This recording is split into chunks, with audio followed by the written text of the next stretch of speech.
That's just so much damage you could expect. The burst from the Kagura and the Lunox. But oh my goodness. Because of Onic PH's draft, they have put Apbren in such a position that they drafted battle spells that are super defensive. Revitalizes, purifies everywhere. All the while, the Super Fam are all rocking flickers. Ladies and gentlemen, welcome to game number one, the opener for week number 2. It's Apbren versus Onic PH. Yeah, I like this draft that we're seeing from the side of Onic Philippines. For Apbren, they just really need to temper their aggression, not like this Lord JM. We saw this in MSC. He might get caught out here, he might be able to get away.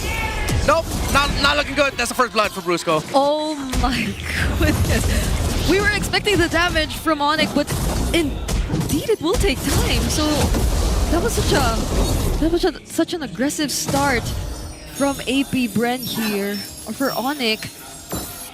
So now we'll have to be for now Apbren, they'll have to be very patient in the next few seconds or minutes of this game. Again, I hate to be that guy, but I'm pretty sure a lot of people are like that right now in the comment section. Lord James should not have got that late. Again, we already saw that, but no point crying over spilled milk. It's now up to Apbren to find a way to recover, because now with the Uranus dying that early means you already lose the strong presence of your lineup. Kirk got a significant amount of damage as well onto the gold turrets, meaning that he has that gold lead. And this Phoveus is an important piece of the Onic lineup that you're gonna need to find a way to slow down his progress, because if not, then this is gonna be an easy game for Onic to scale through. Interesting matchup in mid. Again, we don't get to see it as often since Kagura has just come back into the metagame. She does well against the Zushin. Like, you're not able to really spread out the love, as you will, as the dominant mid laner. Because look, she's at full health all this while. Zushin is at half. Oh, does get the slam on her. She's fine. Rush Umbrella Flea is so good. It is. The ability to just cleanse yourself out of it, even if you get the stacks though. Although this might not be too good for Onic, but they're still able to find a way to fight back. X-Nova will be actually the first to fall. Fast execution, it doesn't connect. Brusco will be traded out, however, and still, James Pax, he gets to survive and get away, but they'll have to let go of this turtle, and Kirk is still going for it. Up against two, he still finds the kill on Aqua. Yeah, that's exactly what I was talking about earlier. Because of that early game start, Kirk is having a great time. He's 2-0-1, and Apbren need to solve that Phoveus problem right away. If they're not going to answer it directly, they're going to have to trade it in another part of a map. But with how fast Onic Philippines are rotating so far right now, it seems like they're not going to give Apbren that opportunity. Very much represented by that mid lane matchup. Apbren have a huge problem. Vision. They are so dive heavy that they can't see past 6 feet in front of them. And this is all the more made worse, exacerbated by the fact that Onic can see the whole map once King Kong says it's go time.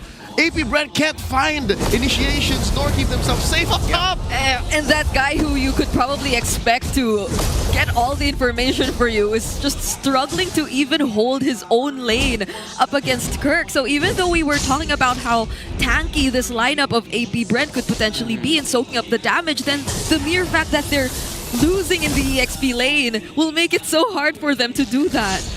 And the difficult thing for that is, for Apbren, even if they decide, okay, what if we go for Keller instead? He does have his ultimate to get away. Like, there's a good chance Keller will be able to get away without giving a kill, and Apbren will have burned through resources, meaning that Onic Philippines has time to respond to their potential, what could be eventual gank into Keller's lane to where the Lunox is. So now, if you're Apbren, you're then looking at the center of the map. How do you win it? Through an objective team fight. Slowly, surely, is the answer. But not even the mid laners could do much. Even when they try to get out of their turrets, even for just a bit, there's a threat that Brusco will find a setup on Aqua, or maybe even X-Nova if they have enough damage already. So they're not able to reveal themselves as much, because look at this, they're just being constantly poked. But now they'll have a bit of help from Lord JM, but still, that's just gonna allow them to clear this a bit faster and nothing more than that. Lord JM riding that wave, moving up towards the turtle, starting it up. Brusco pulling it away. They engage, looking for a quick choke on the one. That's nobody found by Aqua. Turtle here at about 5/8 of its health, and there's one foul! Oh, that's the flicker Tsunami Slam, and it's James Pax who gets taken down first. King Kong also Shizo secures the turtle, is looking for another kill, but he will be switching targets. Shizo will be able to trade down Brusco, but then it's a double kill for Kirk, and on the other side of the fight, it's King Kong, who will nearly get to take down Aqua, but lacks that one hit to finish off the kill. Aqua almost brought King Kong closer to get him, but it seems like the Sigma jungler had other thoughts. Instead goes for Grand Theft Orange, even making bigger the gold gap between them, almost 3,000. Dare I say, this is already probably game. Not to say that it's impossible for Apbren to make a comeback, but you've already lost the major conditions. You had the Uranus die early, the fact that after the second turtle, Onic Philippines were able to take down the first tower in the gold lane, delaying the farm of Shizo even further. I mean, the good thing is it's only like a 500 gold lead, but that's going to continue to balloon, especially if Apbren cannot get winning trades leading up to the third turtle, around the third turtle, and the first lord. Onic Philippines takes the tower up top, meaning that they're just going to continue this. This is just Apbren now having to turtle it out, play for defense, try to get farm onto Shizo, and see if he could miraculously turn it around through a defense, because they're not going to win it through offense. Shizo currently at level 7 compared to Kelra's 9. So if gold is looking scarce, what more EXP? The Super Fam are playing this so well. There's a Tsunami Slam! They're not afraid to send even the tankiest member of Apbren. X-Nova couldn't even last a few seconds up against this lineup of Onic whenever Kelra is there as well. It's almost impossible for him to get out alive, and not to mention this 4-0-2 standing from Kirk, but Aqua, he has his eyes set on Super Prince, might actually go for the kill. Shizo will be the one to take it though. The Infernal Pursuit are still coming in. Lord JM already quite tanky enough to tank the damage coming in from Brusco and Kirk, but they don't have the damage dealers, which is why Glorious Pathway as well coming in from X-Nova. There's the knockup coming in from Brusco.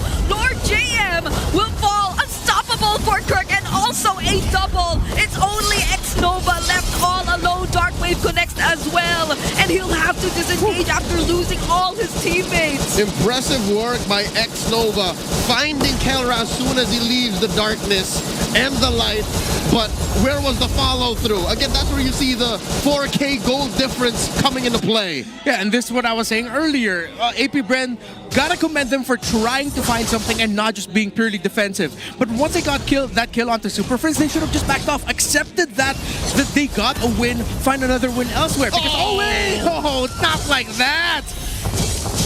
I agree. They might need to back off a bit more now, but it seems like they still want to go for a fight. But this is under their turret. They're just... Vision. Onic PH straight up set James Banks up for that. They saw that he was alone. They saw that he was going to go for the contest. And then Brusco and Prince caught him. That was a booby trap. Yeah, at this point, Aqua needs to gather Apbren together like Thomas Shelby. Just go, no fighting, no fighting, no fighting!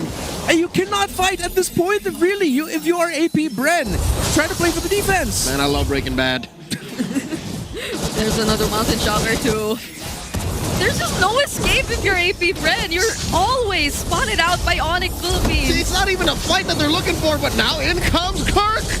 Glorious Pathway up top, but X-Nova, just look at how he gets shredded down! And Kirk gets the last hit. Now he's currently gone, like another Dark Wave landing on to Lord JM. Yin Yang overturn catches up to him, but he still survives. See how slow and telegraphed that fight was, and Apbren couldn't do anything about it? Nothing about that said, we want to fight. Up until Onic said, you know what, let's do it. And Apbren slow rolled the back off. Now the Tsunami Slam on the one! Super Prince diving in. It's a killing spree for Kelra. And look at just how the stun catches up to James Banks. And King Kong is still able to take the kill. This is just pure murder that we're seeing right now from Onic Philippines. And they have all the right in the world to continue this aggression.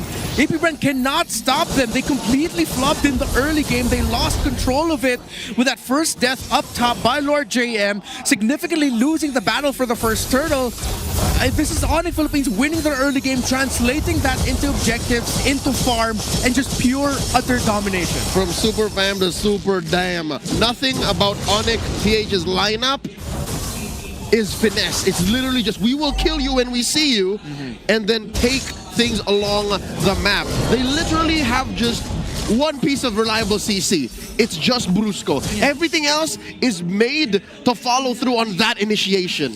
And this is why I started off this game by saying that Apbren, they should have really just slowed it down early on, get the info, get the vision first, and then allow James Max and the others to farm. But since they decided to start off aggressively, even fought that first turtle after the Uranus went down early, meaning that Kirk already had a substantial lead.